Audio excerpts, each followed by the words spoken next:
46% since 2010. And some days after that, we heard that the level of CO2 in the atmosphere last year increased at a very much higher speed than earlier years, although the emissions have been quite stable. So that perhaps means that the ecosystem's possibility of absorption of CO2, the oceans, the rainforests, the earth, may now be unleashing CO2 into the atmosphere. These news really gives us a lot of concern, and sometimes we feel despair. We can also feel very much despair seeing that climate skeptics are gaining power in the world, having positions in very, very high places, and now actually also putting gags, silencing climate scientists in the United States. And in the same places we have misogynists also putting gags on medical doctors, not letting them inform women about safe and legal abortions and sexual and reproductive health and rights. These are really, really dire times. At the same time, there's so much reason to feel hope. At the same time, when we see all the solutions currently underway, the technology, the engineers that Bill McKibben was talking about, we see that the prices of renewable energy is plummeting. And in fact, last year, the installation of renewable energy in the world was bigger than that of new fossil fuel energy. And clean transport solutions are all over the place, not only in Karlstad. They're building bridges for bikes, and the electrical cars are really gaining the market. But we see that this is happening. And not only that, we see the movements, the climate march, the science march, the women's march, the Me Too movement. And this really brings me hope. But at the same time, we must also know that change never happens by itself. We need to raise ambitions, and I think us here in the room, we need to be leaders in this transition of hope. Because we can do it, because we have the vision, we have the knowledge, and we also have the passion for change. And that's why this is the most important place to be in the world right now.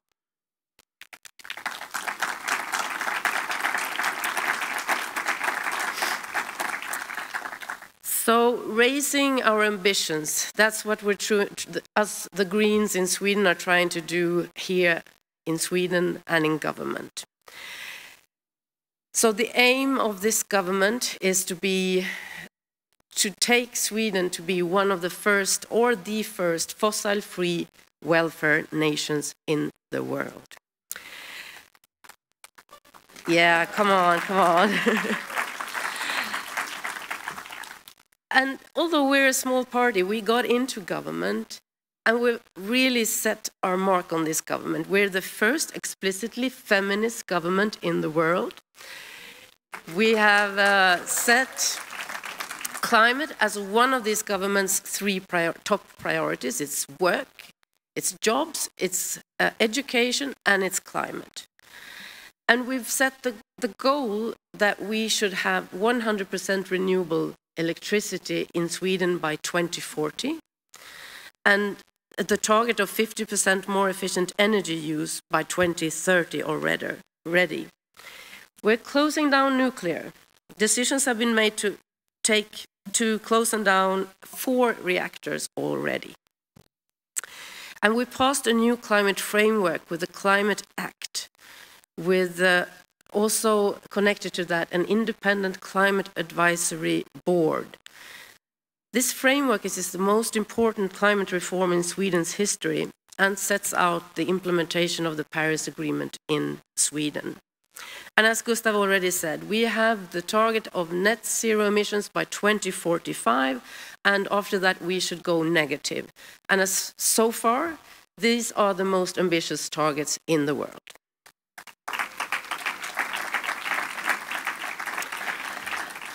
And based on current population scenarios, these objectives means that emissions in Sweden will be 1 ton per capita by 2045 at the latest. And we deliver emission cuts that go far beyond our EU commitments in the Paris Agreement. And we're integrating climate and environment policies into all policy areas. Just recently, I'm very proud that we are now proposing regulations that could force our national pension funds to be guided not only by financial returns, but also by international commitments, such as the Paris Agreement. And compared to the previous governments, we've more than doubled our climate and environmental budgets. And the coming 3 years, these investments will be increased even more. And finally, I'd like also to mention one of our major victories, and that is that we also introduced a new aviation tax. With a lot of resistance, as Gustav already mentioned. These are all examples of what we have done. Much work remains, of course. We need decisions addressing emissions from industry, from agriculture, and measures to reduce the growing emissions from consumption, of course. In order to succeed with such really long-term transitions, we need long-term and stable policy environments which has support both across parties and over time, so that everyone needs to know where we're going. As part of the government, we therefore tasked a cross-party parliamentary committee to agree on frameworks for the long-term climate and energy objectives. We've also initiated several platforms for increased cooperation between actors in the society, between government, businesses, municipalities, and regions. One of the platforms is Fossil-Free Sweden, with more than 200 actors from different parts of society. We also support the industry in its transition. One major company in Sweden, the steel company SSAB, the Swedish steel company, really stands for about 10% of Swedish emissions. And we need to support these industries in cutting their emissions if we're going to get to net zero emissions by 2045. Then we need to take new technology leaps. Can't really do it by just reducing energy use. We have to have new technologies. And therefore, we've launched a program to support the industry, the cement industry, the steel industry, the petrochemical industry, to find new smart solutions to really go down to zero emissions. And now we see that this is starting to really move things in these different sectors. And the steel industry are now starting to elaborate with switching from coal to hydrogen in their steel production. This was something that was completely unthinkable just a few years ago.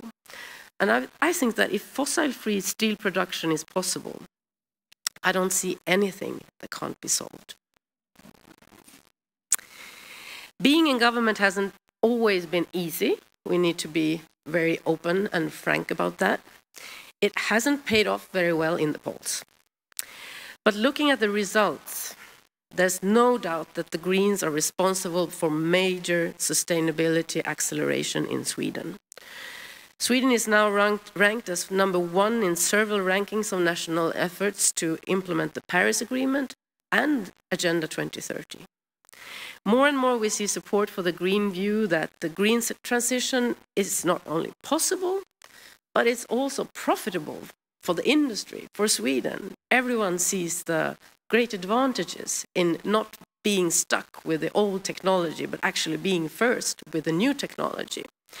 And this week we got the news that Europe's biggest land-based wind farm will be established in the north of Sweden. in Piteå.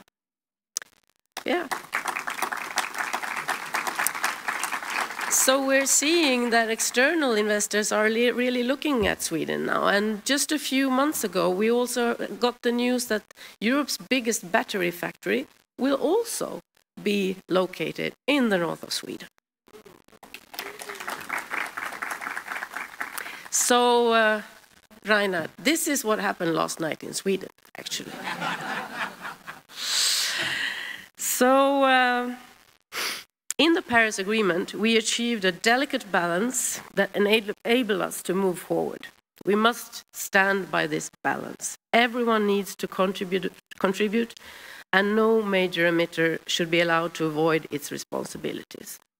It's very, very saddening to see the Trump administration questioning climate science and its backtracking on its commitments and its support for those most in need. As Greens, we must strengthen our efforts even further and see that other countries do not follow. This is a real challenge for us in the European Union. Some governments have been looking for good excuses to continue coal power and put a brake on more sustainable development. The negotiations about the 2030 climate and energy frameworks has made it very clear that there's a split within the European Union and that generally ambitions are low. Europe cannot lose time. If we don't increase ambitions on climate and energy, we'll lose both competitiveness and planetary health. Europe needs to lead by example. Within the global talks, we're now in the Talanoa dialogue, which is the continued process after the climate meeting in Bonn. Talanoa is Fijian for sitting down and having a dialogue. It's sharing ideas, maintaining relationships, and solving problems. And this is the type of dialogue that the Fijian presidency has foreseen for the future of the negotiations, really finding common grounds and really agreeing on how and that we need to heighten our ambitions in order to live up to the 1.5 target of the Paris Agreement. But we're very far from that. And dear Greens, the European Greens, for us, I see two very important points that we need to collaborate in order to make the EU increase its climate ambitions. First of all, we need to make sure that EU policies are Paris-proof, because now they're not. We have state aid rules, we have competition rules, we have different kind of legislation that is really hindering member states from achieving the Paris Agreement. So this is something that we really need to focus on in the years to come. And secondly, we need to gather support for national action that moves beyond existing commitments. They're not ambitious enough, we all know that, and as Greens, we have to really push the different governments all across Europe so we can really live up to the Paris Agreement and make the transition even faster than predicted now. And dear friends, I know that you can give Europe hope, the hope that we all need. Thank you.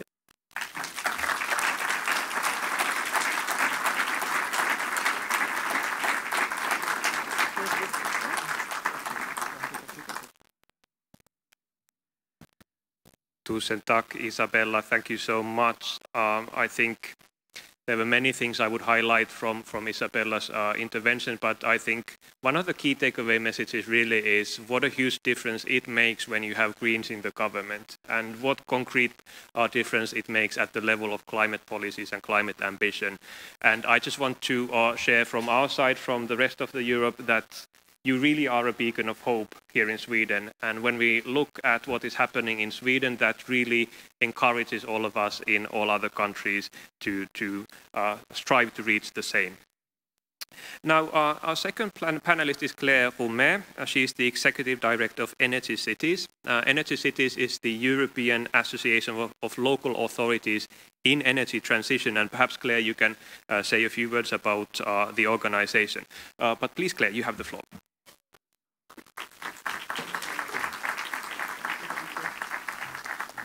Thank you very much. Thank you very much for the opportunity. So indeed, I will very shortly, briefly say what is Energy Cities. Energy Cities is a network of cities of which Karlstad should be member of, but is not yet, but soon will be, hopefully, because it's this network of cities in energy transition. It was based 25 years ago on the assumption that actually energy is a driver for local economies, and it actually also can be the driver for change. And we started with very technical discussion to finish now in much more, I would say, transformative agenda for the cities. So the question, it's based all over Europe. Our stand on the climate and on Paris Agreement is not so much on climate. We have this kind of perspective looking at really the energy transition. So that's maybe why I will be a little bit biased in the short words I will give now. So the question that was addressed to the panel was to say what after Paris, how to accelerate. I think the first message I want to give is that from a local perspective, from a city perspective, the acceleration is there, but it's not only there, it's extraordinarily fast speed acceleration of action.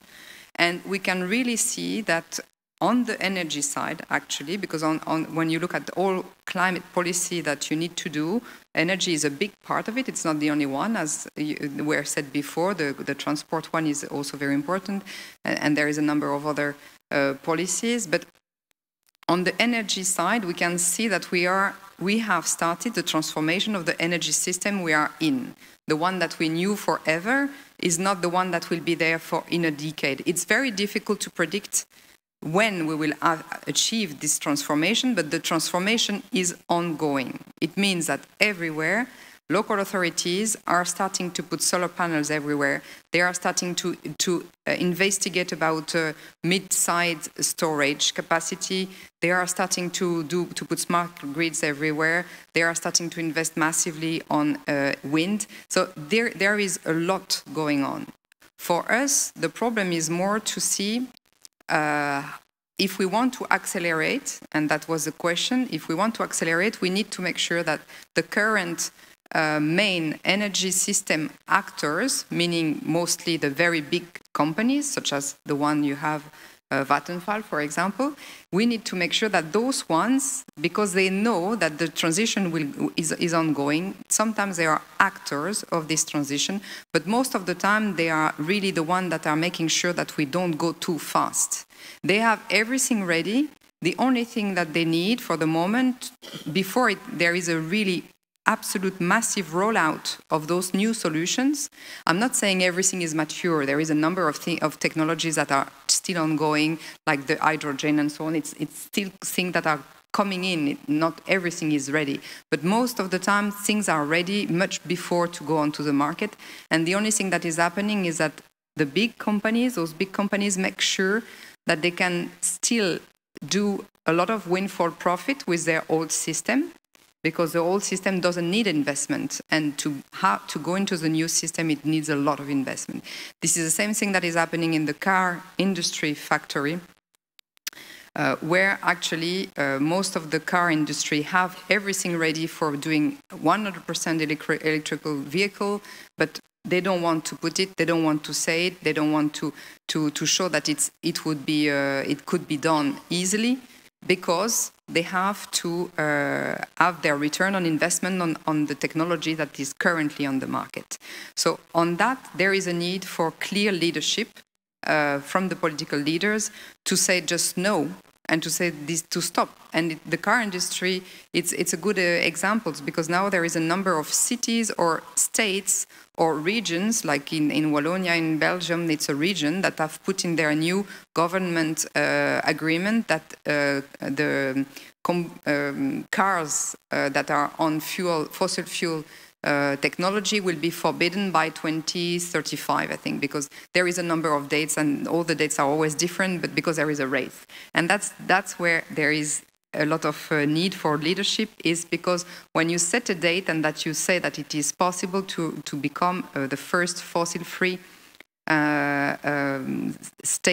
social state in the world, then you set a kind of a target that everybody wants to beat. And that's, I think, this is the kind of leadership we need in the world. To finish, maybe, I think we also need to go much beyond climate, because today I think that because we are in the middle of this energy system change, we can see that becoming carbon-free can be possible. Actually, most probably we will manage. Whether we will do it all, I don't know. Whether we will do it fast enough, that I don't know. But it's not enough to have a steel industry that is carbon-free. I think what is absolutely needed is to make sure that we don't need as much as steel as we are currently needed. We need to really go not from only the climate agenda, but to a resource agenda, that making sure that actually it's not only that we would manage not to burn the planet, but also that we need to have enough resources in the future. And I think that's the question that you asked at the very beginning, saying what does it mean to be really what the green agenda for the people and for the planet. Yeah. And then the final question was to say, who is the leader?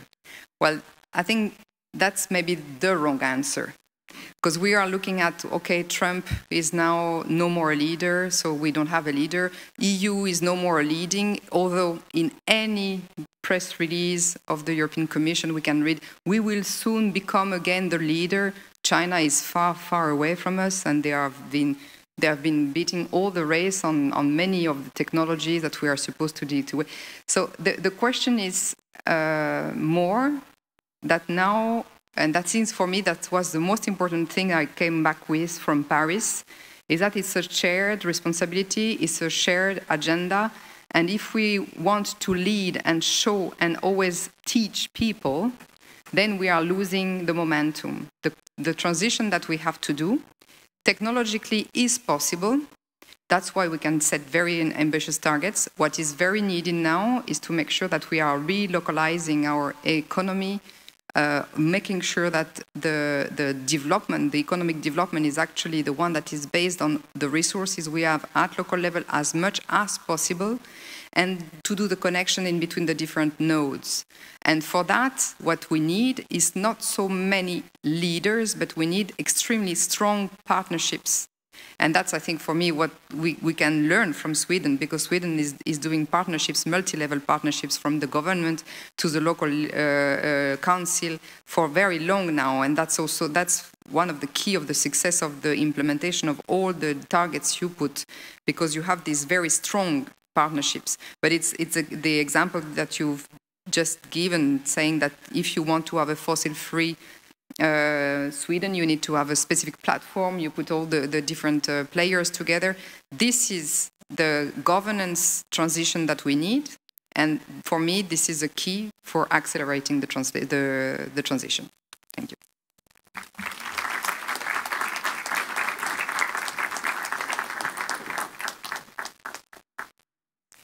Merci beaucoup. Thank you very much, Claire. The message I would take from there is that we not only need political leadership, which I think we desperately do need, but also shared responsibility and partnerships. And again, I guess, like you suggested, Claire, that is something we can learn from the Swedes, as they have been doing such a good job on that as well. Now, finally, our third speaker is coming all the way from the United States. And I should highlight here that for those of you who don't know, America and friends have just been celebrating Thanksgiving, which is a very important day in the United States. So we are particularly grateful to have with us here today Paul Getches, who is the National Director of People's Climate Movement. I'm sure we will hear more about the movement and what it does and its history soon, but I think it's safe to say that it has been one of the most vibrant, one of the most dynamic climate movements anywhere in the world. So very much welcome here, Paul. I believe we will be starting by watching a short video, and then you will join us on the stage. We come today to say the energy companies and politicians are lying about climate change. We will go away. Welcome to your 100 days.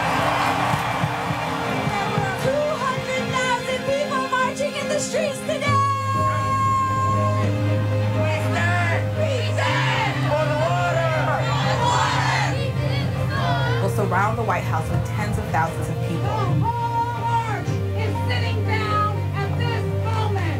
Grab your heart. Take a deep breath of air. You are fighting for that. We are here to rise up. It is past time to go to renewable sources of energy. Solar, wind, water, we must do it now. America is not for sale. They may have the oil, but we bring the light. And the people can take back control. This marks the beginning to a new movement. We're gonna go back home to the barrios. We're gonna rise up in the hoods, in the suburbs, in our schools, in our streets, and rise up. Let's have America and the world hear our voice.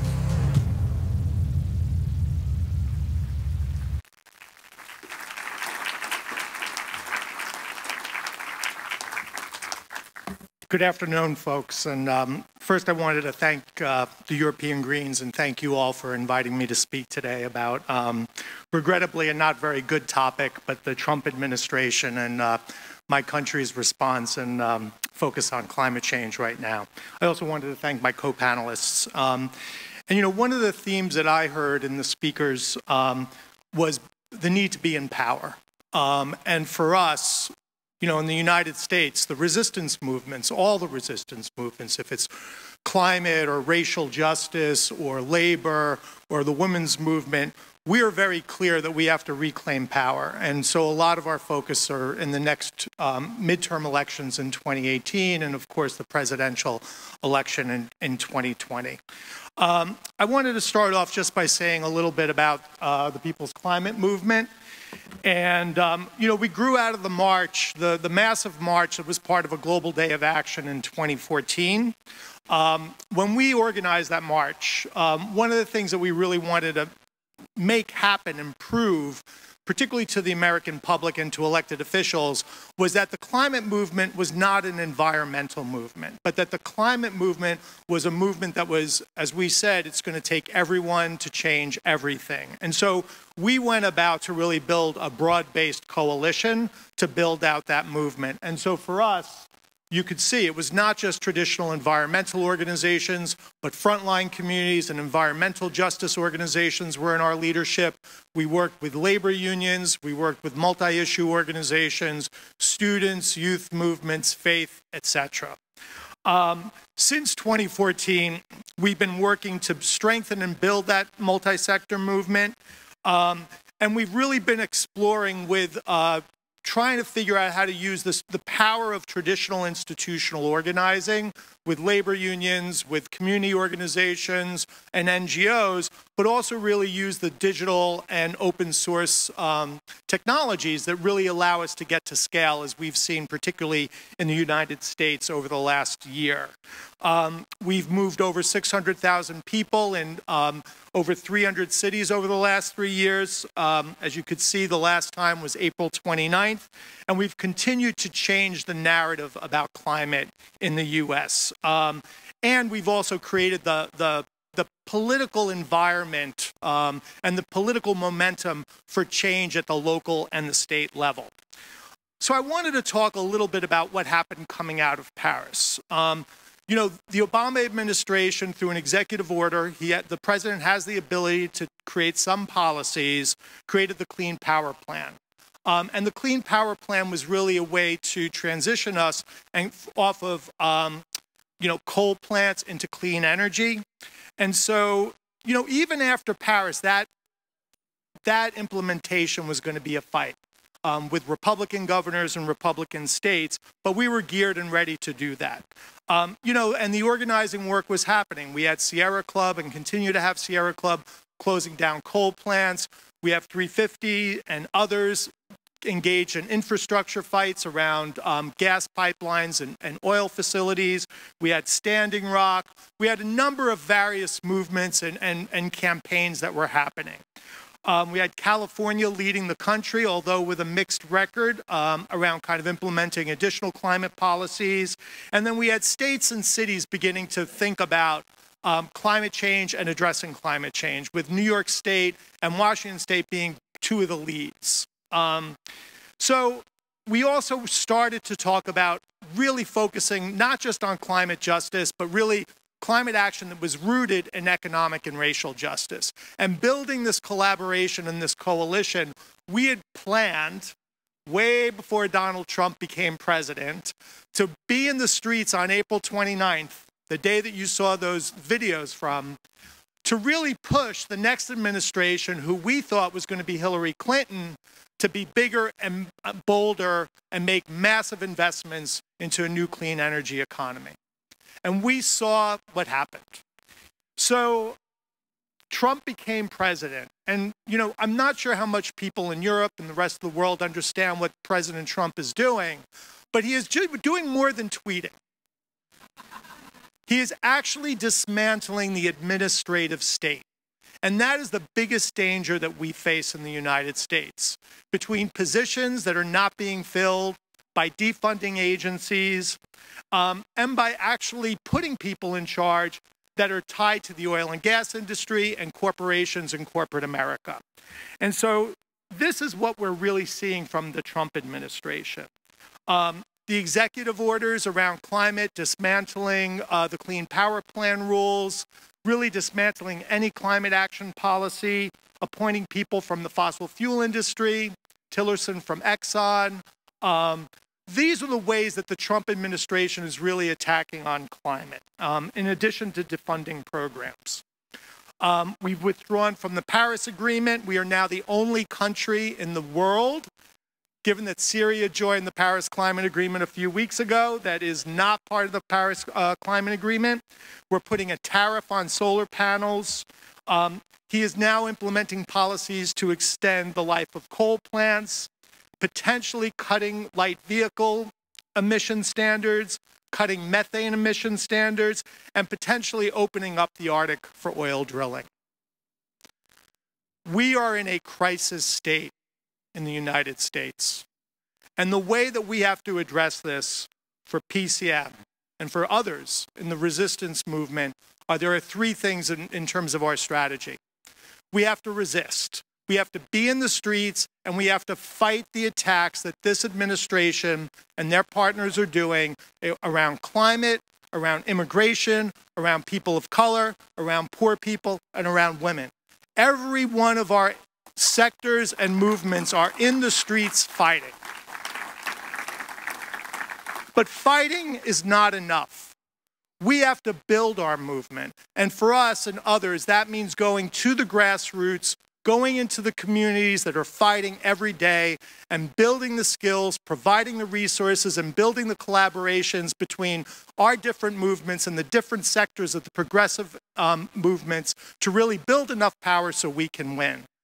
Thirdly, we want to rise. And we're going to rise up in 2018 strongly in the midterm elections, strong with policies, and strong to really move our elected officials to deliver on climate action, on economic justice, and on racial justice. Currently, the climate movement has a lot of strengths, and the issue of climate has a lot of strengths in the U.S.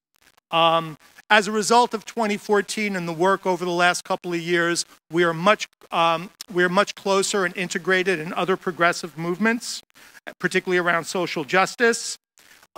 We have deepened and have a very strong commitment to racial and economic justice, which gets us to the power that we need. We've changed the narrative, and we've gotten more coverage in the news, right, around our issues, around our frontline leaders. And the results of this is that when Trump actually pulled out of Paris, a lot of mayors, a lot of corporations, a lot of governors made pledges to keep to the Paris Agreement, which is really, really strong and is a result of the political pressure and the public pressure that has happened as a result of PCM and, of course, many other movements.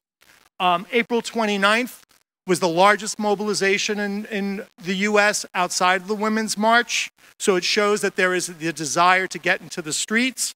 And labor is getting better on the issue.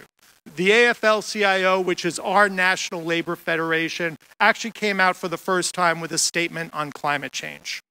And last year, 8 international unions joined our steering committee around climate change, whereas only 1 international had joined the steering committee in 2014. That said, we have quite a few challenges in the US. It's not an issue where both parties agree upon. If this was an issue where both parties agreed climate change was happening, the debate would be over what to do about it. But in the US, we have a major political party that still denies that climate change is even happening or that it's man-made. Even though a majority of Americans believe climate change is happening and want government to do something, it does not poll very highly on the issues that they vote about or care about. They are responsive to policies, particularly when Democrats are in power. So most Americans supported the Clean Power Plan. Most Americans supported the Paris Agreement. But proactively, they're just not there around climate change. While there has been a lot of pledges to go to 100% renewables by mayors and cities, these are pledges. So we have to work to make sure they become implemented. And they have been mostly from small and medium-sized cities and 34 out of the 50 states in the US are still controlled by Republicans, meaning that significant and real state policies addressing climate change will most not likely not happen in those 34 states, which again, why an electoral strategy is important. And the other thing is that the labor movement, and I work very closely with labor, but the labor movement is still not all there on climate change. And so we have to figure out how to engage, particularly our labor union members representing trades who work in the fossil fuel industry, to support our demands. Because even though labor is waning in the United States and potentially can wane even more given some Supreme Court cases, the other issue is that the trades unions can still have enough power to kill 100% renewable energy legislation. So that's another challenge that we have. We see that there are opportunities, though. Millennials and millennial voters are increasingly caring about climate change. We have the midterm elections coming up. Climate action is a strong message and is a strong counter to Trump and Trumpism, given that he has so emphatically come out against any climate change. And that we all know that change happens locally and at the state level. And that this is really where the focus right now of a lot of our energies are, given the fact that Trump is going to be president, maybe, for the next 3.5 years. The other thing I want to mention, though, is that there is another opportunity that People's Climate Movement and others are interested in taking advantage of. And that's one of the things I wanted to broach today with the European Greens. Next year, between September 12th and September 14th, there will be the Global Climate Action Summit. It is being hosted by Mission 2020, the UN Foundation, and the state of California. Its focus is on subnationals, states, cities, and the private sector, not just in the US, but globally. And we believe it's an opportunity to really move and focus on local and state targets, particularly in the US. We believe that this is the next, and others in the global climate movement believe that this has the potential to be the next global movement where, global moment when movements can really hit the streets and really move their local and state elected officials to deliver, building into COP24 next year in Poland. And so we're really beginning to think about how we can make this happen. And so at COP23 a few weeks ago, there was a meeting of global movements to have this discussion. There was a lot of interest and excitement about making this a global day. And the other part around this is that currently this summit is being designed to come out with major announcements. So I want to be clear, this is not a formal UNFCCC event. It is kind of a parallel event. It is being organized by the Governor's Office of California, who is a mixed, to say the best, at best, climate leader. He supports strong climate policies on one hand, but then also is funded and supports gas and oil exploration, fracking, and other dangerous industries on the other hand. He passes legislation that is cap and trade and cuts emissions, but then also doesn't include protections for environmental justice in frontline communities. That said, we think this is an exciting and potentially important opportunity to be in the streets, to organize around, and really to figure out how we can push our leaders. And so the question that I would ask is this an opportunity for folks in Europe as well to think about how to move your leaders at this potential global moment? So I wanted to wrap up a little bit by just, again, thanking everyone for being here, but really focusing on the fact that for us in the United States, we really need to build climate, but climate connected around the issues of jobs and justice. And so for us at the PCM, those issues are integrated very deeply because, one, our leadership comes from those communities that are impacted daily by the climate crisis. If it's Miami, if it's Florida, if it's Puerto Rico, or if it's in Houston, it is poor people, people of color, and immigrants who are most impacted and most put at danger every day. If it's Puerto Rico, the situation is horrendous, and Houston and Florida as well. And so for us, we just need to make sure that justice, both economic and racial, is core to our climate action.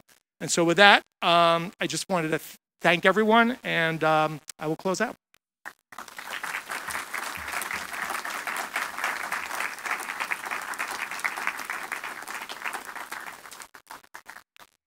Again, thank you so much, Paul, for joining us here today. I was actually wanting to highlight precisely the thing that you ended up with, which is that we need to work with people outside of our green environmental bubble. And if there is one thing that I particularly admire in the People's Climate Movement in the US, it is your ability to build these bridges between different communities and also bringing all those underrepresented communities to join the struggle, and not only to join the struggle, but to lead the struggle. And that is something we can definitely learn from here in Europe. Now, I would just like to remind all of you that you have the opportunity to share your questions and comments also on Twitter using the hashtag, and we will try to pick up your ideas to the discussion as well. So please do that. I would now like to perhaps ask a couple of questions from our panelists, and then hopefully we can move on to hearing also your views. First, Isabella, you sit in key EU councils discussing climate policy. We have been talking about the need for the EU to raise its ambition when it comes to 2030 emission targets. Do you think that is actually feasible? And if so, what needs to happen? What kind of steps do you think we need to take in order to push the EU to move further? Well, we just managed to establish the targets that we've been negotiating for years now when it comes to the emission trading scheme, when it comes to the so-called effort sharing regulation, that is, how much are the different EU countries going to reduce their emissions. Of course, Sweden, our national target far exceeds the target that we've kind of agreed to do at the EU level, and I think all EU countries need to do that. But at this moment in time, I think we need to wait. Next year will be the Talanoa dialogue, as I said, and Sweden will be pushing very hard for the EU to take a leadership role in this, and of course we all need to increase our ambitions. I think one idea that hasn't really gotten out there yet, but I think we're also in the middle of the Brexit negotiations now. And that will mean things when it comes to the EU budget, because it will be more expensive for the different EU countries when the UK will leave. So I think this is also an opportunity for us to put pressure and also say that if we're going to contribute more, if we're going to do that, to the EU budget. We also need to see to it that the EU budget is streamlined with the Paris Agreement.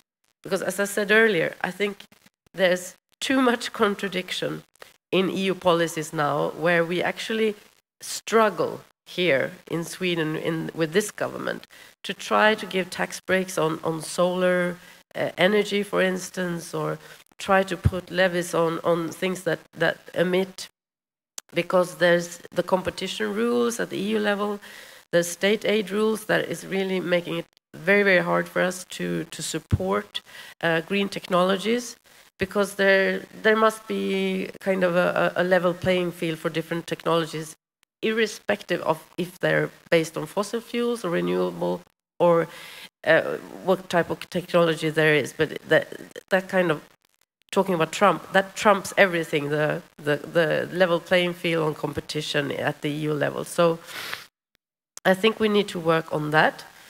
But how to get the EU as a whole to raise its ambitions, I think we need to follow the Paris process and make sure that the EU is taking a leadership role, because no one else is going to do that. And we discovered that in Bonn as well, that even though there's a lot of hopes that China will take leadership, yeah, well, they want to do on a voluntary basis. They are very reluctant to take very ambitious goals at this very moment. But so I think the EU really needs to take leadership, but we all know that there's some member states that are not very ambitious, and so we're really struggling with that.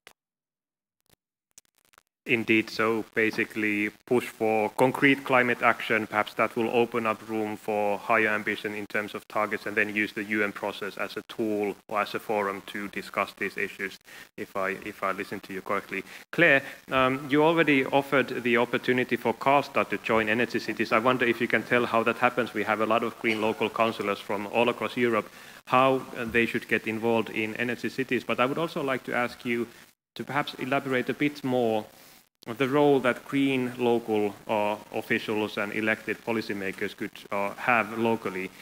You mentioned partnerships, for instance. Let's assume that there is a city councillor from Karlstad in the audience. What do you think he or she should be doing to speed up the transition that you are working for in the energy transition? Well, that's why you need to join, because he needs to show up. You need to show so that you can inspire others. Because that's often what you do when you do it well at home. You don't think about, especially at local level. Local leaders are usually quite shy to just say, I'm the best. But you have to say it, because by doing so, you do inspire others. And there is a lot of reluctance to the change, because we don't know where to go. And we will do a lot of mistake, especially today when it's a very aggressive, disruptive time on energy systems, for example. So, of course, you might put millions in the wrong technology. It will happen a lot. And for local leaders, it's a disaster, because they just don't want to waste the scarce resources they have. However, we need to do a lot of mistakes, and we need to show, and so that we can learn from each other, and that, because otherwise the local transition looks exactly the same everywhere. You have to adapt it to your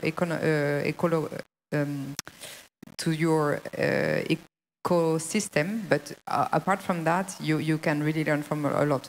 But I'd like just to come back to your question before, because I think it's very important. First, we meet a lot with DG Competition to explain to them that actually their rules are completely unfit to local transition. The rules is done for the very big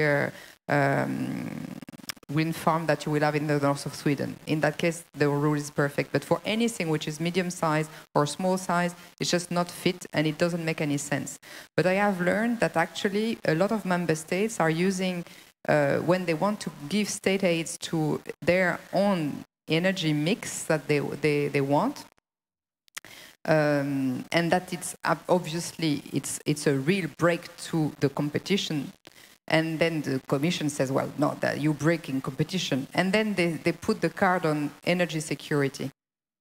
And with that card, you could. I think we need some member states to play the card of energy security, saying that you want to heavily support renewable energy. Because with the card of energy security, you can do it under the treaty. And it will show that it's an absolute nonsense, because this card of energy security is used especially by France, who needs to develop nuclear solution. And they say it's energy security. Energy security with nuclear power plant, I mean, if this is acceptable by the Commission, I think you can go very far in the discussion. And then the second thing about what next, I think that actually, as you were just mentioning, the EU budget is very, very key. And the budget is spent mainly on the agricultural policy and the structural funds. Structural funds are there for the territorial, economic, and social cohesion, and to make sure that the countries or the territories are lagging behind in terms of development can have the same pace or join the development of the entire continent. That's the way they have been designed. Today, a translation of this aim or this objective of the structural funds should be that the structural funds should finance territorial transition partnerships. Anything else is completely useless. We need to transform the economy, and the structural funds is there for that. So a piece of advice to local councillors everywhere: you don't need to reinvent the wheel. You go to Clare, and then you learn from the other communities that are already going through the transition. Paul, I think everyone really gets the message how important it is to be inclusive. And if we followed closely the first video, I think you can see it, how inclusive the movement is. Let's face it, it looks a bit more inclusive than sometimes green meetings in Europe in some ways. But I would like to ask you how you can do it. I think it's a goal we all share. We want to be more inclusive. We want to involve all these different communities, but it doesn't seem to be so easy to do it in practice. So perhaps you can provide some good tips. Yeah, that's a big question. You know, it takes time, and I think it's we made a decision that we're going to invest in the relationship building, and also particularly we built a big tent, and we use a model of really working through challenging, hard conversations. And so part of this is that I think our steering committee has some really amazing people that are really committed to the building out the movement, and willing to go back and move their institutions in their communities. So I don't think anyone enters the space saying, this is my position, this is our position, we're not going to look at it. The other thing that's very important is that we operate from a clear set of principles. And one of the, including the fact that frontline communities, environmental justice communities need to be in our leadership, and it's a real leadership. It's in decision-making, it's in planning, it's in around who speaks around the narrative, and it's about getting resources into those communities. I think our work to engage labor has really been about identifying those labor leaders who are willing to go back and have hard conversations, challenging conversations within their institutions around fossil fuel infrastructure, around transitioning to 100%. And then I think the other part around it is really building a platform that resonates and that different communities can respond to. And I think one of the things that we have to be careful of in the United States is not make false promises to get people into our movement. And so, I only started working on climate 3 years ago with a march. I have a much longer history working on racial, gender, and economic justice. And I know that if we're going to work with communities of color, particularly African American and particularly unemployed communities, We can't make empty promises around green jobs. We can't make empty promises about, you know, the new solar energy is going to create all these great jobs for people, because people honestly have been burnt. And in 2008 and 2009 in the US, those commitments and those promises never delivered to the communities that really we need to engage with. So I think part of the conversation that we have to have, and part of the things that we have to push, is making sure that we're talking the real talk and we're making the real walk. And I will say that one of the interesting things that's going to happen around the California summit and over the next year is, what does this new green economy look like, and who are the winners and who are the losers? Because Elon Musk and the Tesla plant in Fremont, California, are paying workers $17 an hour. They are dangerous working conditions.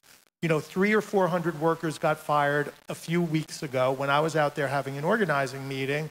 Solar City workers are making $10 an hour. And so our communities that are disenfranchised and need good paying jobs understand and see the challenges of that new green economy. And so for PCM, we have to really think about not just the transition to clean and renewable energy.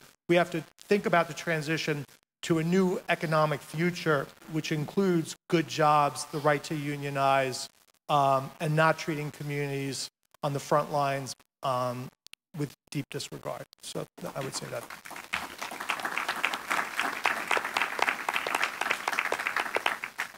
Indeed, often we talk about a just transition that would really tie these two areas together, not only climate transition, but also making it socially just and involving the people.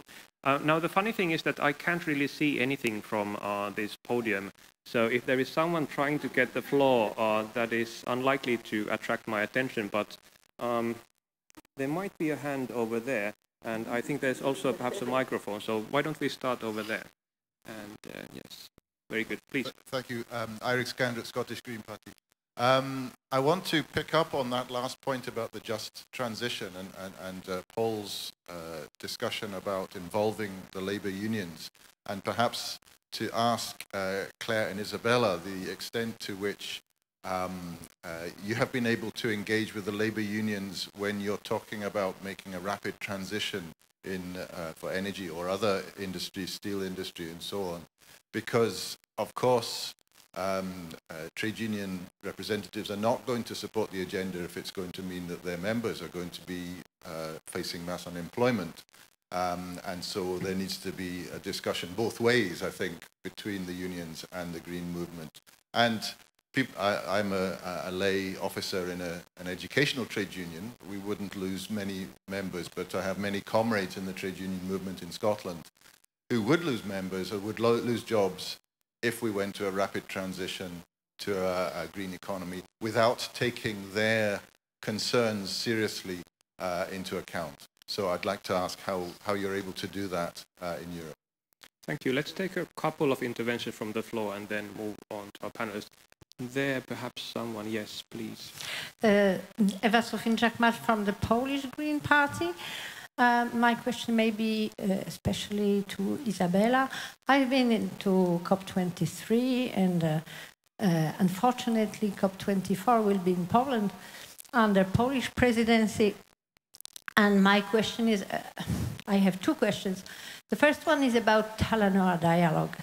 How do you see the role of Polish presidency that even officially is climate friendly and speaks a lot about Polish successes in climate policy, because we had lost a lot of CO2 emissions and we had 4 COPs already in Poland, so we are really a leader of climate policy in the world. This is Polish government who speaks, but in fact they don't even see any necessity to phase out of fossil fuels. They imagine that some technological progress on the traditional sources of energy is enough, and the developing of sinks, of carbon sinks through the forest, because there are big economic private interest in forest management. And I know this is my second question. The first one, what about this Talanoa dialogue under Polish presidency? And the second one is about this forest management, because this is really Polish #1 policy, is to develop forests, to plant more beeches, species to absorb much more CO2 emissions, and prove that this can be efficient enough to struggle against climate change. And I know that they were very much supported by Swedish lobby of wood and forest management. So what is the role of this forest management in Sweden in your internal policy? And also the Finnish lobby, I would add. Then let's take a third intervention there, and let's try to keep them a bit more concise. Sure. My name is Andrew. I'm from the Norwegian Greens. Very much inspired by our Swedish neighbours. I just want to share very briefly with you two things which are happening in Oslo now. One is that there has been a commission giving a report to the Norwegian bank and the Norwegian Minister of Finance saying that Norway's sovereign wealth fund should withdraw all investments from fossil fuels. You know, and this has to be then voted and decided by the minister. But still, if that happens, that means that the market slowly is responding. And this will send shivers down anybody's spine who is into investment in that field. The second thing is that there is a court case going on in Oslo, provoked by Greenpeace and the Grandparents Climate Action Network. They have taken the state to the courts saying that the new licenses which have been given in the Arctic Sea are illegal according to paragraph 112 in the Norwegian constitution because they contravene the spirit of Paris.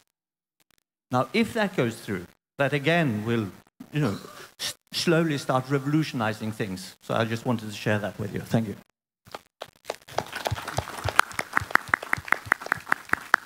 Thank you very much. They are really inspiring and potentially game-changing news coming not too far from where we are here today in Karlstad.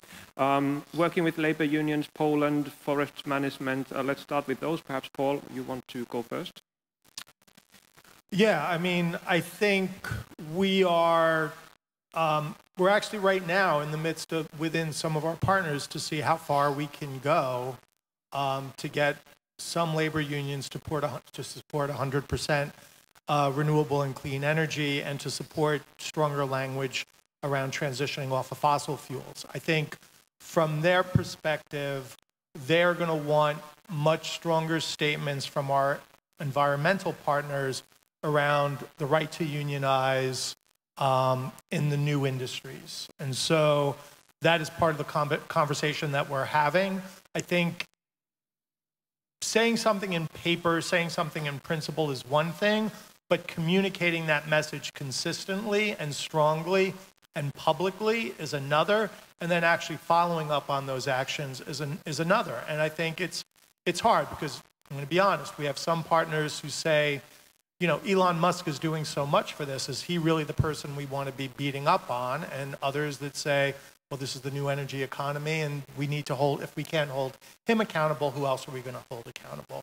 So I think that is part of that's part of the challenge that we're really facing right now. But I would say, again, not trying to do this on a short timeline, making the deep relationships, spending the time working through the hard issues, and really having the right institutions and the right people that are willing to work through the hard conversations. Thank you. Isabella. Well, first of all, I think there's a huge difference between the US and a country like Sweden. We have social safety nets and a very, very strong tradition of the labor unions here, and good cooperation, I would say, between the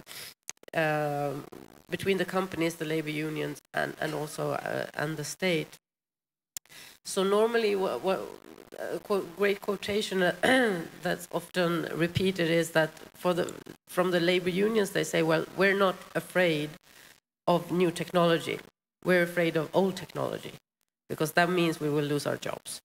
So that is kind of the philosophy that the labor unions normally adhere to. But I'd also like, I mentioned in my introduction the support that we're giving to the steel industry for them to make the technological leap to really to go away from coal and try hydrogen processes to produce steel.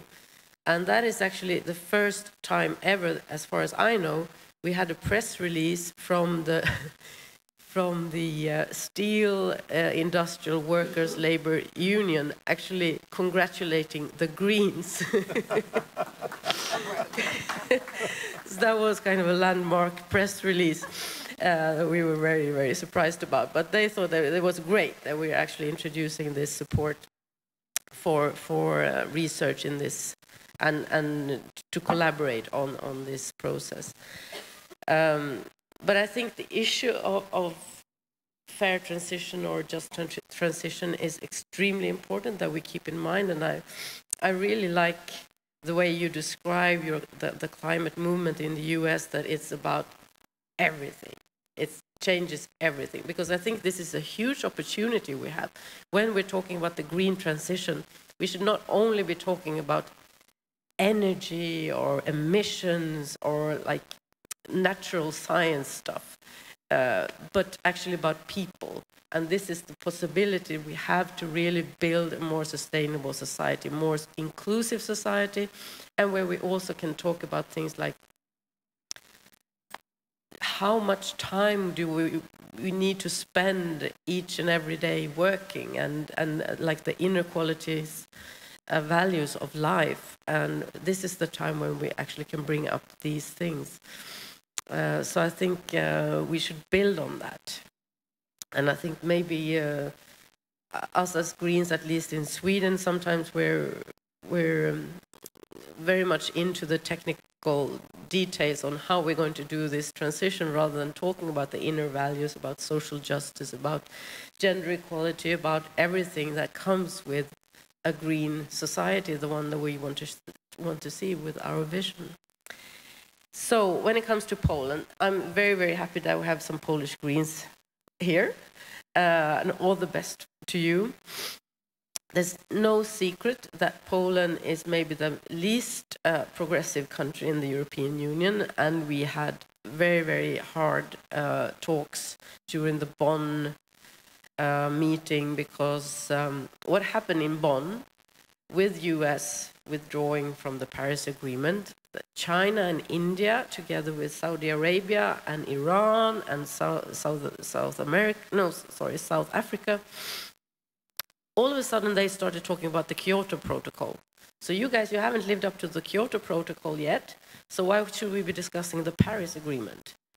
And the fact is that the European Union has been waiting more or less for one country to ratify the Kyoto Protocol, and that is Poland, yes. So a few countries, Sweden was one of them, we went ahead and ratified during the Bonn conference, and we said, we're not going to wait for you guys anymore, we're doing it. Which led to Poland very, very reluctantly saying, okay, so we can agree that we can intend to ratify before the end of this year. So keep that pressure up. You will do that. Very good. So the European Union as a whole said that, okay, we're going to ratify the Kyoto Protocol. And that was really, really needed, because the emerging economies in China and India and the G77, they were like, we're not going to talk about the Paris Agreement or the rule book or anything else before you guys, who say that you're the leaders in climate, actually do what you said, and you should deliver on this very, very ancient Kyoto Protocol. So that's the leadership of Poland, or not.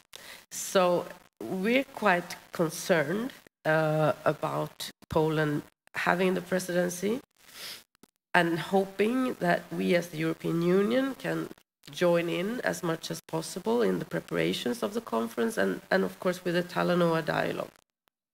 The rumors were that the Polish presidency wanted the Talanoa dialogue to be like 2 hours. But now it's set out to be a succession of meetings during the whole of 2018. And I think with Fiji and Germany also behind the scenes, it could be quite a good process there. And of course, we will do whatever we can to contribute to that.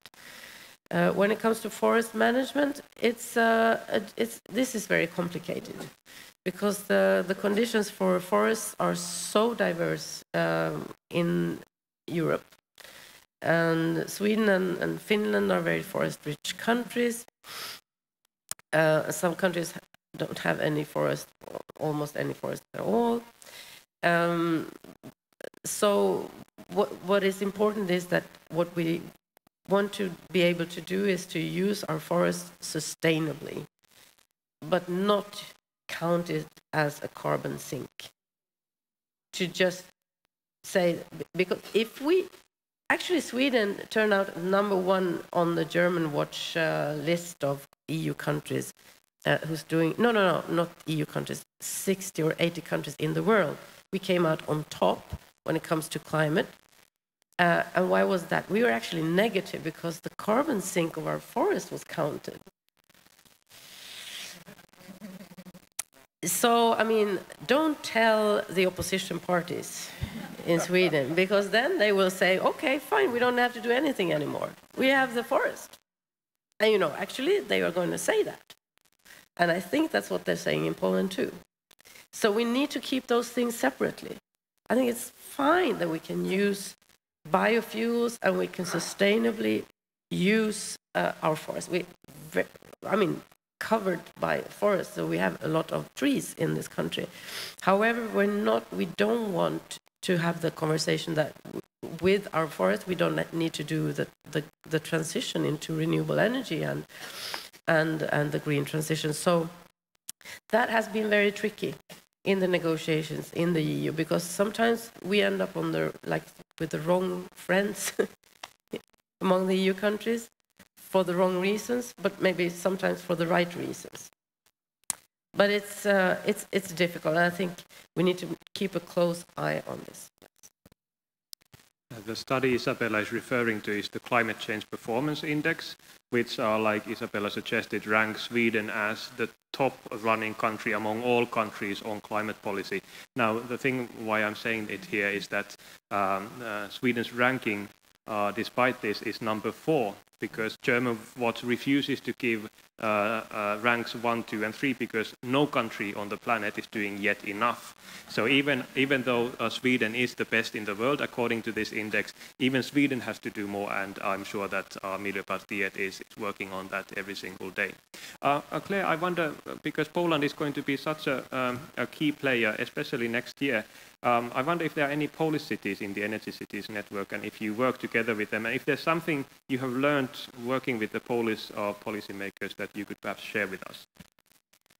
Well, we do have quite a number of members in Poland. Actually, Energy Cities is quite well developed in Eastern European members because of history. We have quite a number of cities from these regions, and especially from the core regions, also in Slovakia, Czech Republic, even in Greece, in north of Greece.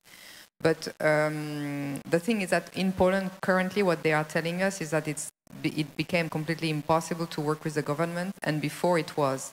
Because before they had very interesting supporting program for regions and local authorities in order to plan, to do their local action plans on energy and sustainable energy, to look at how they would reach the EU 2020 targets, so minus 20% of greenhouse gas emission.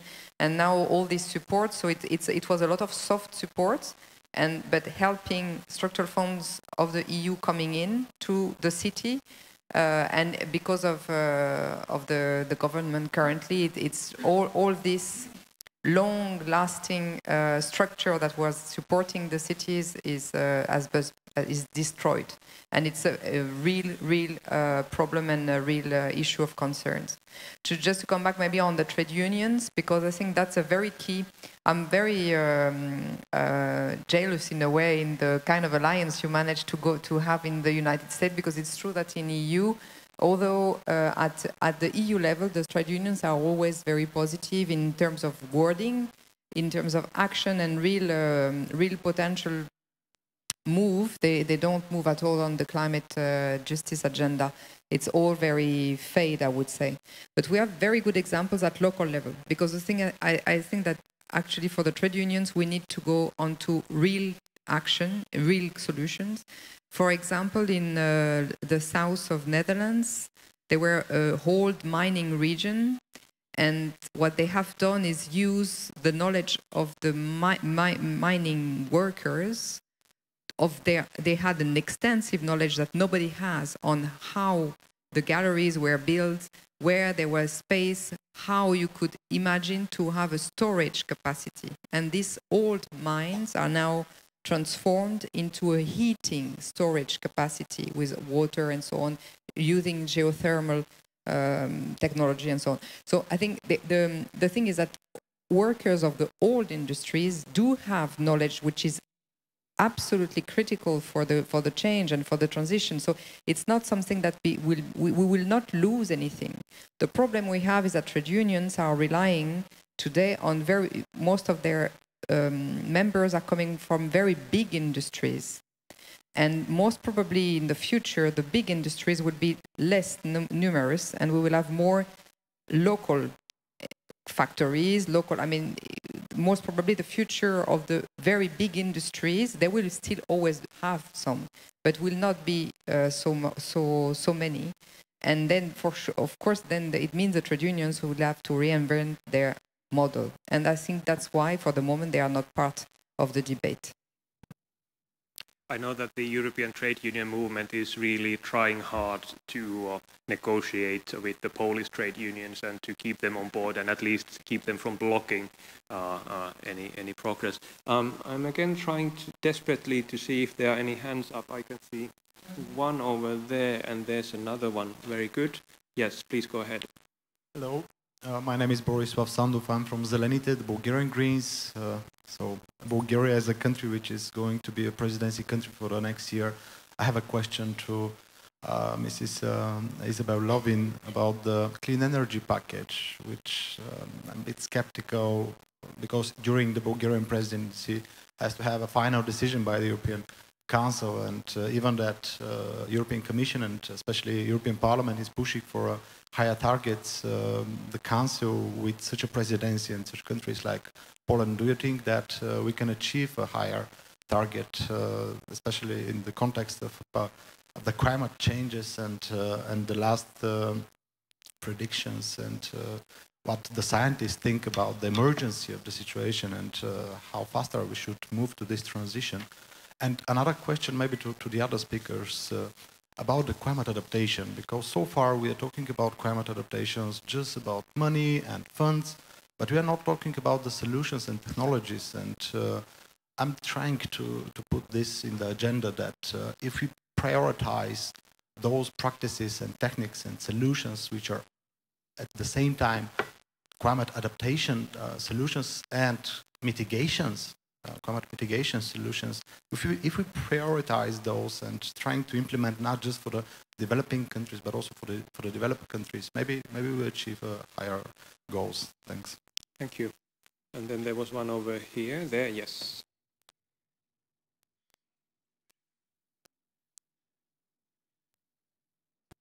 Okay, I'm Pia. I'm from Gothenburg in this country.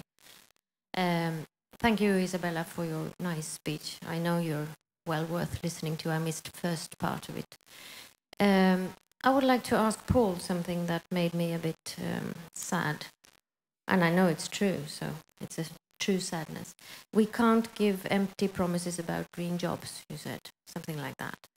And we need to give people hope that there is a green transition ahead of us.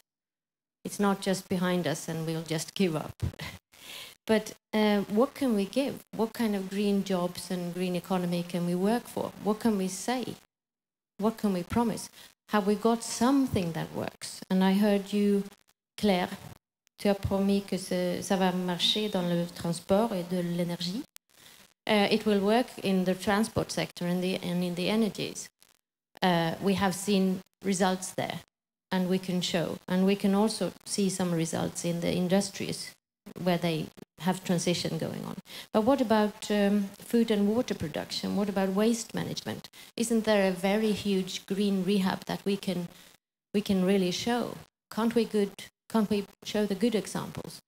Can't we make a list of how food production and diminishment of waste and how to keep the water clean is actually green rehab and is actually green jobs? Isn't that something that we can show that gives jobs? Thank you very much. Okay, cool. I can't see that far at all. I'm Adi Maria from Romania. I just want to ask a question. So we talk about green energy and about everything in Europe and the worldwide to be green. But at this very moment, a reactor, very old reactor, nuclear reactor, is working illegally, and that is reactor number 5 at NPP Kozlodui. It's working after expiring his lifetime working on 5th of November. And we ask for an emergency resolution because who knows, tomorrow we can listen in the news that it was an accident at NPP Kozlodui. Thank you. Just is this the remark? Because our proposal for emergency resolution was not accepted.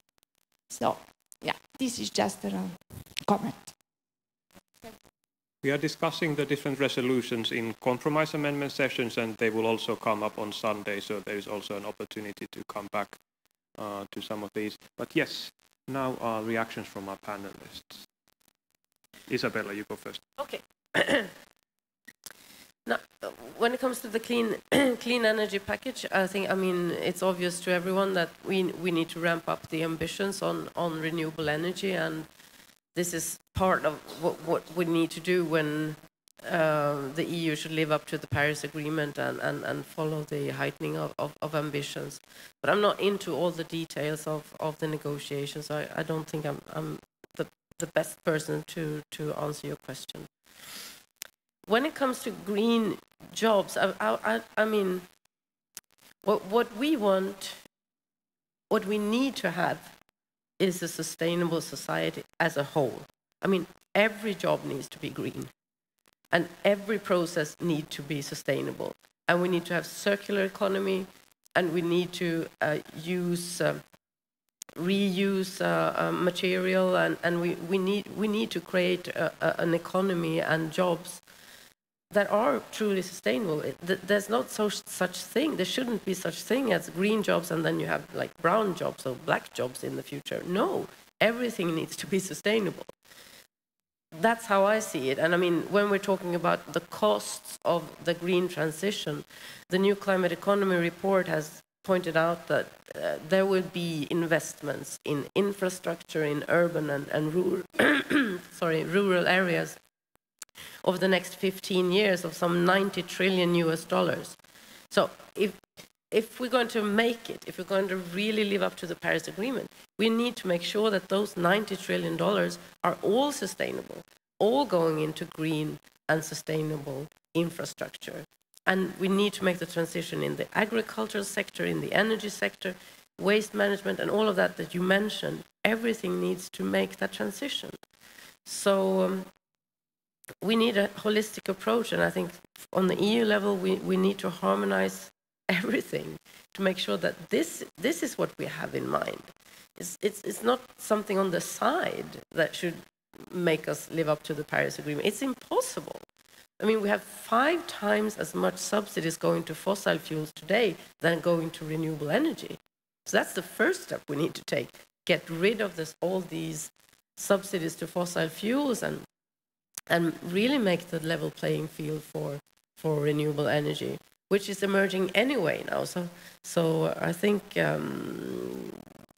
that there's a good possibility of us making this transition. But I'd like to thank you very much for highlighting very much the social aspect of this transition, because it's an opportunity. When we're doing this, we also need to bring people on board.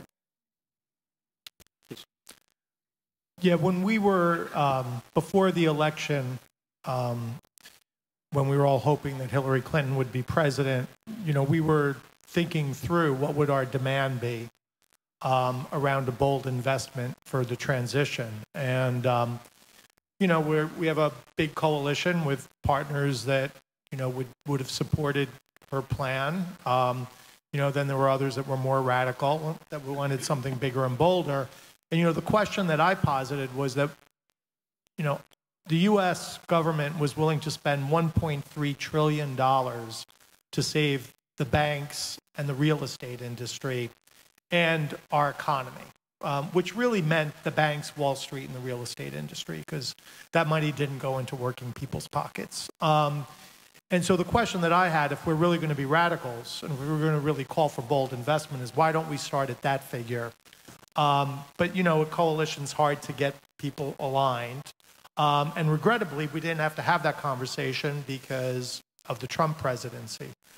I think around the jobs piece, and this is where my kind of former life before climate, I think that the green jobs discussion has gotten very focused, at least in the United States, around energy and particularly these, you know, I don't know if in Europe, but like solar panel installations, very small scale, like, you know, we think about renewables, we think about wind power, we think about solar panel, we think about it in a very limited way. And, you know, I come from New York City, and the number one reason, the number one cause of carbon emissions is actually inefficient buildings.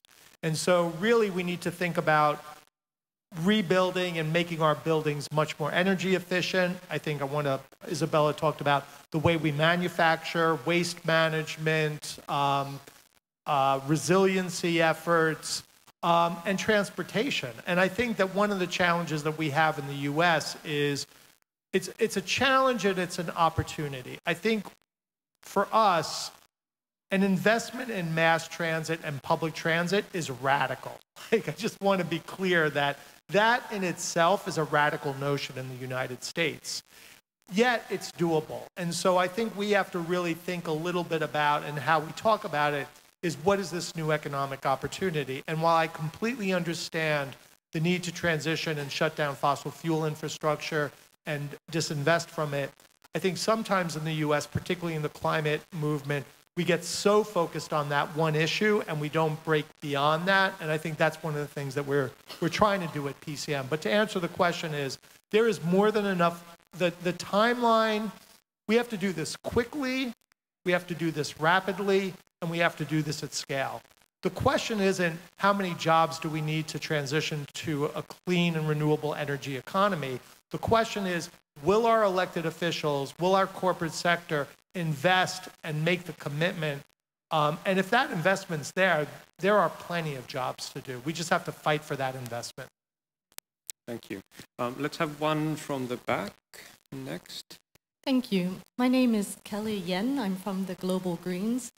And I'm very happy to see that on the stage we have people whose successes have come from partnerships and huge networks spanning across Europe.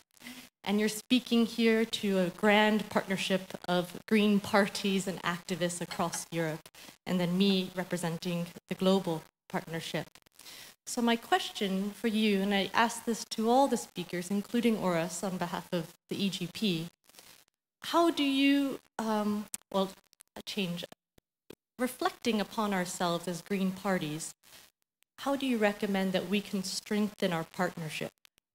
When each of us goes home and we carry the message back to our mini committees and try to mobilize the successes we seek, how do we do it differently? What do we need to change?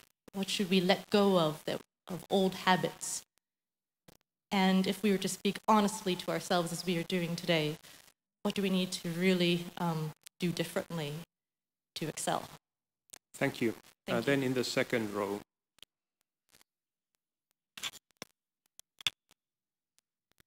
My name is Eva Hallström and I'm county councillor in Värmland. And I'd like to point out example for county council. We were the one in the county. We take care of hospitals in our area. We were the worst using energy, but now we are the most energy efficient hospital or region in Sweden, and have been that for many years. So I think energy efficiency, first, second, and third, and also the holistic view, and it also contributes to green jobs. So I'm very proud to be working in this county council in Värmland, because we have reduced our greenhouse emission with 75%, and we have also just 100% renewable energy, and I have a pamphlet if you want to know that as also. And we have built the first hospital area in Europe that are LEED certified at gold level. So you are welcome to visit and tell us more. But I think the most important is to be energy efficient. So we have saved a lot of money by being energy efficient. And we don't need any subsidies because we do it and we have a payback time very shortly. Thank you. Another great green success from Sweden. I would actually, at this point, ask if Reinhard could comment on one thing I find particularly inspiring and exciting in the policies of Swedish Greens, which is supporting the industrial transformation to a zero-carbon system. Because I know that, Reinhard, you have been working a lot on industrial policy at the EU level. Perhaps I wonder if you could perhaps share some comments and reflections on what the Swedes are doing and what we can use from that experience in our policies at the European level. But I'll come back to the panelists in a moment, so if you don't mind. I'm sorry. As far as I can see, the industrial world is increasingly divided, which is good news. There are, of course, the dinosaurs that still don't want to move, but increasingly, and particularly among small and medium-sized enterprises, we have good resonance for the messages on energy efficiency, resource efficiency, and also our messages on renewables. And of course, when you hear that kind of gospel being spread not by a green elected official, but by somebody who has to make a profit to move on, then it might resonate more successfully also with other people in the business community. I believe that it is indeed important that we learn that we learn a lesson from the New Testament, where the apostles were being told that when they wanted to speak to the Greek people, they should speak in Greek. And when they wanted to speak to the Jews, they should speak Hebrew. And to the Gentiles, they speak in their languages. And to translate that into what we have to do, when we talk to the workers, we have to speak their language, the job's language. And we can't expect them to ignore that this is a priority. And when we want to speak to business people, we have to talk the language of profits. Making green by doing green could be a good message. And I believe that this is getting an additional boost more recently by the corollary to the divestment movement, which is the greening finance movement.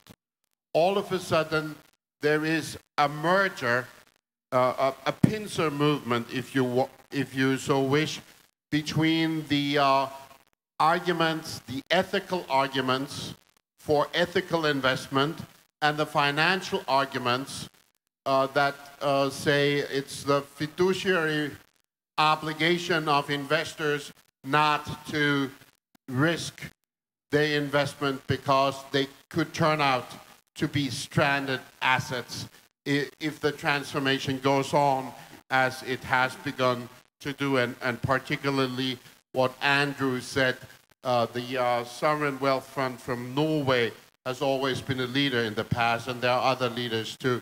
So I believe that since Paris, there's a new opportunity, because the one message from Paris that I felt was playing a decisive role there was the direction is decarbonization.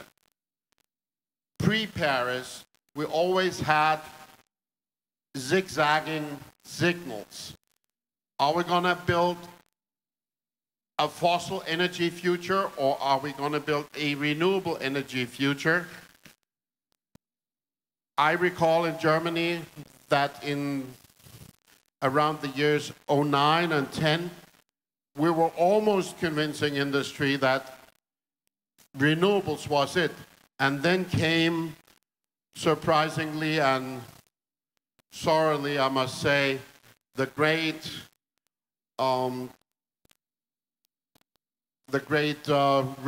revolution from the United States, the so-called fracking revolution, which pulled back a lot of actors because they then hoped there might still be a fossil energy future. That has petered out, I would say. That's not as strong as it was in those years. But now, since Paris, we have a clear direction. Decarbonizing is the name of the game for industry also. And I believe on that basis, there's a new opportunity for cooperating. So I would say, yes, economic arguments, social arguments, jobs arguments, and the climate arguments have to be brought together in a quadrangle in order to move this forward. Thank you. I think I saw one more hand over there. Yes. Thank you. My name is Anastasia Dorofeeva from Belarusian Greens. Claire mentioned the role of big companies, corporations who are trying to block transition process in the sake of profit. And also, even now, and I think in future, when when renewable sphere will be developing quickly, they also will have wish to step in again to get in profit, and will be interested just in technologies, but not in changing social relations and changing system generally. So. Divestment is an example of good strategy working with these companies, but it's not enough now, and probably it will not work in the second case when I mentioned. So do you see some strategies, perspective working with these challenges on, like some northern countries mentioned some legislation measures, but how it can be done, which strategy can be used on EU level, on global level? Well, that is a big question. Who would like to start? Also, please feel free to react to the other questions as well. Claire. Well, I just start, but not. I mean, I don't have a single bullet for a silver bullet for the right answer. Just maybe very shortly on adaptation, because I think that's an important question to really keep in mind that we also have to adapt to climate change, so that climate change is not only a driver of change, we really need to adapt. And for that, it's very interesting that your portfolio, Madam Minister, is international development, cooperation and climate. And I don't know if you know any other minister who has those kind of portfolio in the world, but it must be quite unique to have both. And it's very important because this is a key also to make sure that the one that will be the most affected are not becoming the refugees of tomorrow, and that we can really have a kind of a comprehensive method. Adaptation in a city, it's absolutely critical to take in account because, for example, Paris, they have done some studies to know how much they need to be resilient. They know that they will have in the summer +2 degrees for sure, most probably +5 degrees. They know every technology that is possible to reduce the temperature of the city. And if they implement everything they can, they will be low from 2 degrees, so more or less become normal as now. But that what is forecasted is that in the same time, people will buy air conditioning facilities, and this will increase by 2 degrees. So that's, of course, we need to think always of everything, because there is no way that that we will adapt if we don't take in account the climate change from the very beginning of the discussion. Then maybe to just follow up of what you said, Heiner, too, about the how we address to people. I'm not from a green background, and I must confess, I don't care so much about climate change. Maybe it's a little bit outrageous to say that, but it's not what drives me. I think that's what drives me is that the fighting climate change is a unique opportunity to build an economic system and a democratic system that is built on including people, making them, giving hope by proposing them to be part of it. Because now, today, with the energy, you can become your producer. You can produce and exchange with your neighbor. You can, the food that you can get on your roof can be shared with the school next. You are becoming an actor. And we have been depossessed from being able to act on our own lives. And I think this is what the climate change challenge is about. Paul. Yeah, I think to the question around partnerships, the key to good, strong partnerships is listening.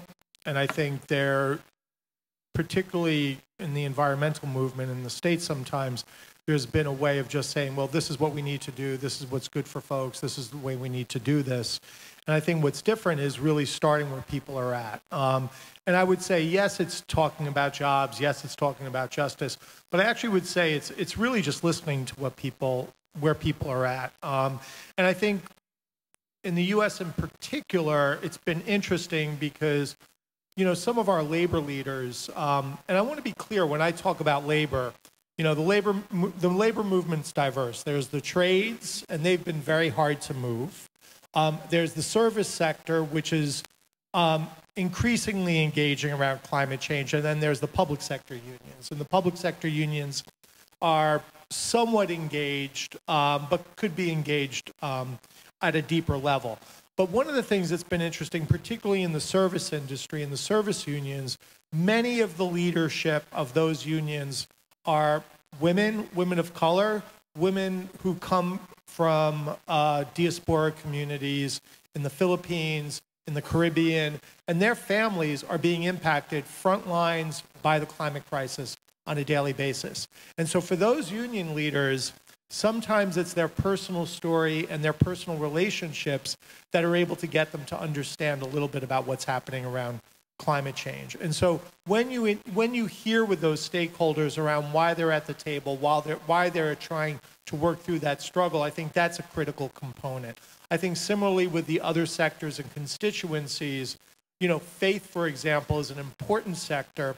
And for a lot of the faith leaders that we talk to and that we engage, it is their faith that drives them to protect the planet and to protect species and to really make sure that that they are working on the forefront of climate change. We see that with the Pope, we see that with the Patriarch, and I think that's one of the things. So it's really important that I would say is that you don't enter a conversation assuming why people are gonna really want to be involved in this issue and engage in this issue, but it's really to engage in a dialogue, in a conversation. I want to say one thing around the corporate targets. I think this is a place that we have to really build a much deeper and a much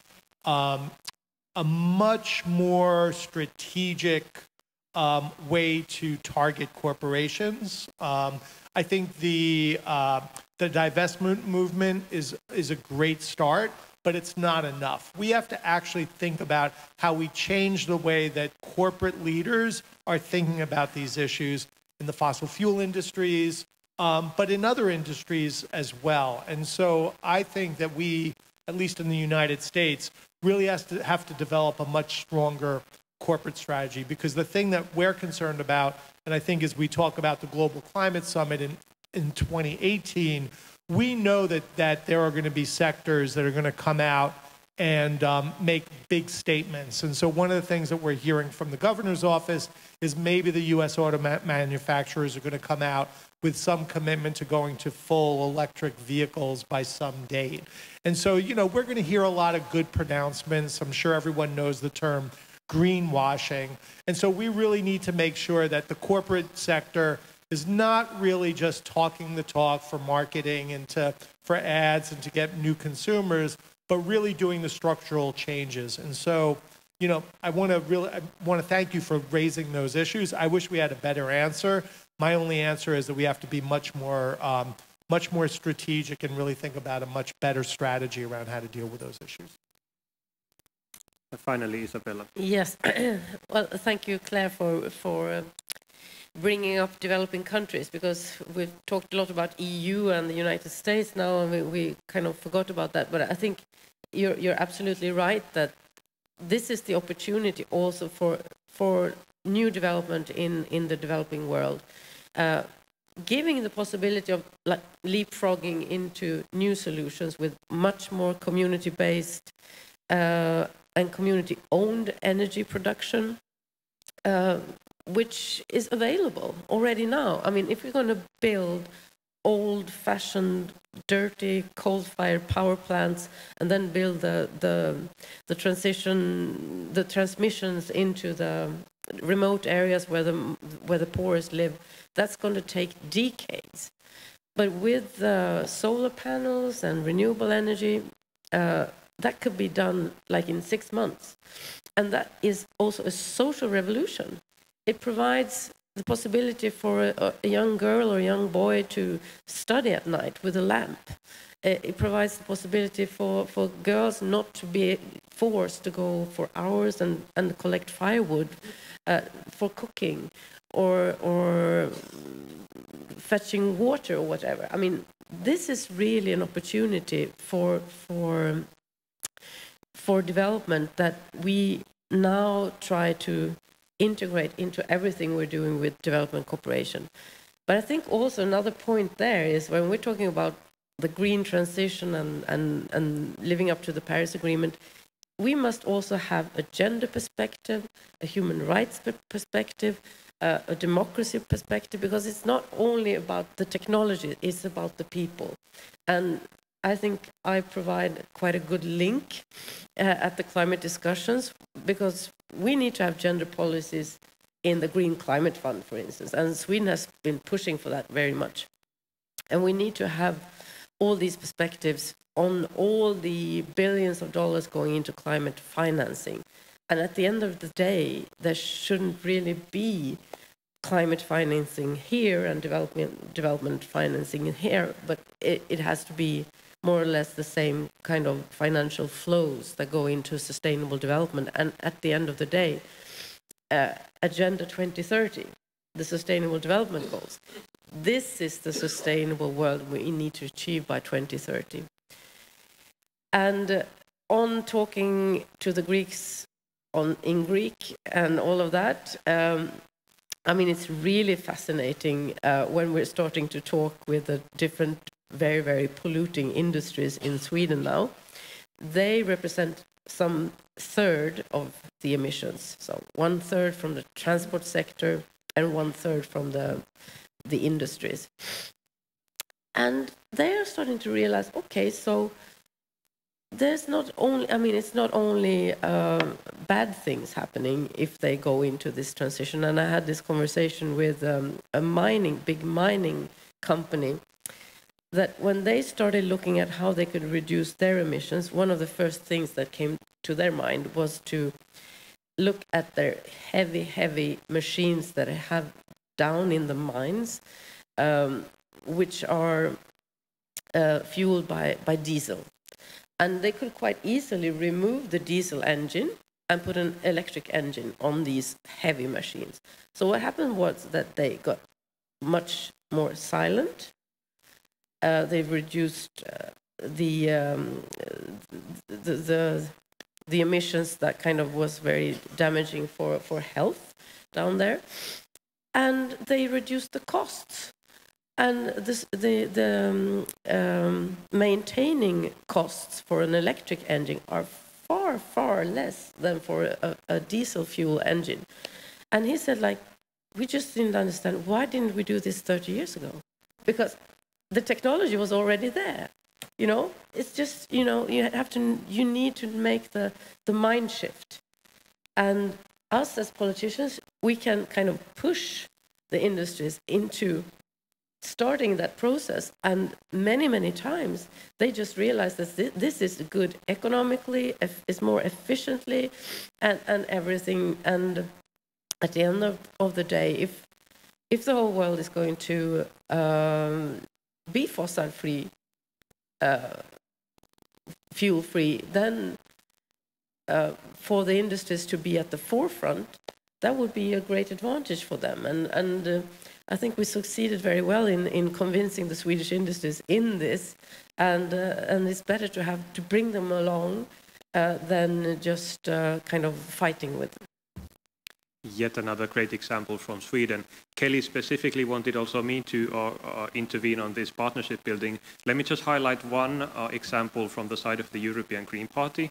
We have been organizing together with the Green Group in the European Parliament these European Ideas Labs. And the idea is to bring not only green policy makers, but also all these people, activists, leaders from the civil society together to have a real dialogue. So not only us telling them what we are doing and how great we are as green policymakers, but also, and more importantly, hearing from them what they are doing, how we can learn from them, how we can work together, and how we can support their activities in the civil society. And I think that is one great example of where we are trying to invest to build alliances. This brings us to the end of this panel. I'm not trying to summarize everything, but I'm just going to highlight a couple of key words. We talked about leadership. We want more leadership from the EU, and we want the Greens to play a leadership role. We talked a lot about partnerships, and that partnerships require investment and they require listening. We talked about the need to broaden the agenda from pure climate to a broader sustainability agenda, including justice, including jobs. And finally, we came to the issue of language, which is very close to my heart, which I think is super important when we try to communicate and engage with others and partners from various different communities that may be different from our own lovely green bubble.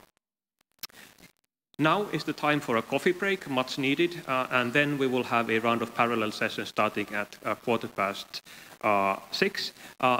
Please join me in thanking our great panelists and also all you.